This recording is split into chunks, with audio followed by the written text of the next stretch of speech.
You ask Tiger to solve. This deals with linear equations with one unknown. The final result is w equals 7. Let's solve it step by step. Simplify the expression. Simplify the arithmetic.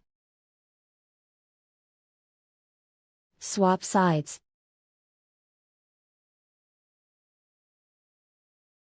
Group all constants on the right side of the equation. Add 16 to both sides. Simplify the arithmetic.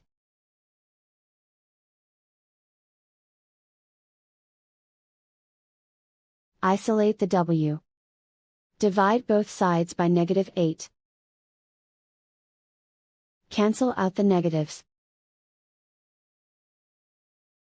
Simplify the fraction. Cancel out the negatives. Find the greatest common factor of the numerator and denominator. Factor out and cancel the greatest common factor. And so the final result is w equals 7.